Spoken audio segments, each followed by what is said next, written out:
দায়িত্ব পালন করে আসছিলাম। আমি সাতক্ষীরা জেলায় সান্নাপুর উপজেলা, কালীগঞ্জ উপজেলা, দেবাঙ্গা উপজেলা, আসানসোল উপজেলা, সদর উপজেলা, তালা উপজেলা, কলরা উপজেলা এবং সমস্ত ইউনিটে আমার কমিটি দেওয়া ছিল। এক সময় সাতক্ষীরা তরুণ দল গণজাগরণ সৃষ্টি করেছিল। সেই তরুণ দল সাতক্ষীরাবাসী জানে তারা রাজপথে আন্দোলন সংগ্রামে কখনো বিধবা হয় না।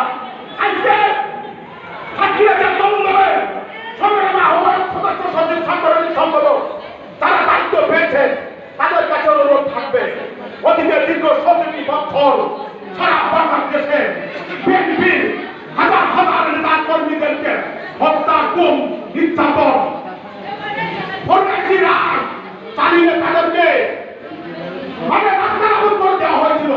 আজকে এই তরুণ দল অতীতে যেমন ভূমিকা নিয়েছিল বাংলার রাজপথে, তেমনি আজকেও সাতক্ষীরা থেকে সারা বাংলাদেশে তরুণ দল একটি জাগরণ সৃষ্টি করবে, আলোড়ন সৃষ্টি করবে। আপনারা ধানের শীষের পক্ষে কাজ করবেন, কারণ বাংলাদেশের রাজনীতিতে তারেক রহমানের আবির্ভাব শুধু একজন নেতা নয়, এটি শহীদ প্রেসিডেন্ট জিয়াউর রহমানের যোগ্য উত্তরসূরি বেগম খালেদা জিয়ার যোগ্য নেতৃত্বের জীবন্ত ধারাবাহিকতা।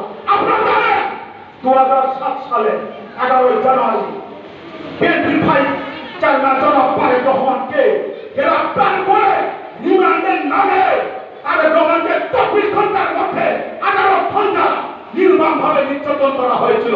তার হাত পা বেঁধে উঁচু স্থান থেকে উঁচু স্থানে নিক্ষেপ করা হয়েছিল। মেরুদণ্ডের 33টি হাড়ের মধ্যে 2টি হাড় ফ্র্যাকচার হয়ে গিয়েছিল। 2008 সালে বিএনপির সিনিয়র ভাইস